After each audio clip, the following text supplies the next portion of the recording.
They started in Athens, Texas, and he was in business in the compressed warehouse business with his father up until middle 30s. And his father always had a dream or a belief that the cotton was going to move west.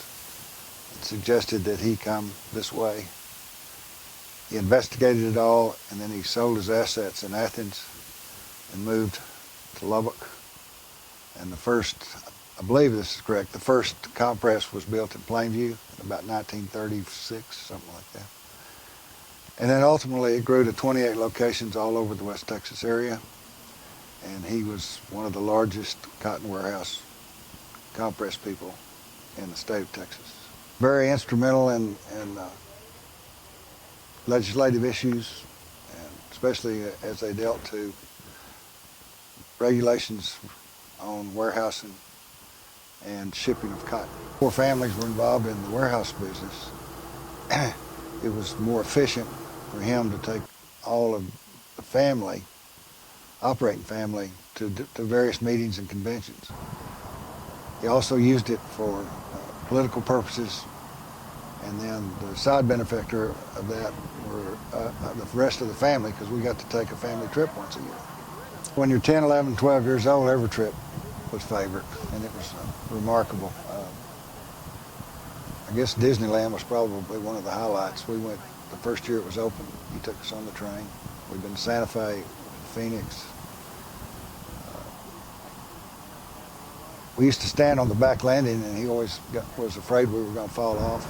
So he glassed it in and got the railroad to pull us last so we could stand back there hour and hour. Well, this project is certainly a multi-phase effort, and unlike many construction projects where you start with ground and build up, if you will, this phase of the project in particular starts with a multi-prong attack of relocating the car, I'll talk about that in a minute, as well as preparation of the site, which will be at the Bayer Museum of Agriculture. So in terms of the site, it's a raw piece of land next to their parking lot and close to their building entrance. We'll regrade that site just slightly. Then we'll build a railroad bed, just like you'd see train cars passing on. Then on the moving day, if you will, the crane operator will pick the car up and move it to a trailer designed for moving, just like moving a house. And then again, Pico Industries are going to pick up with a smaller crane the trucks and move them onto their trailer. And then both the trucks and the car, train car, will move by trailer via the roads to the museum site. They'll install the trucks on the rails, and then they'll put the car on top, and then we'll reassemble everything.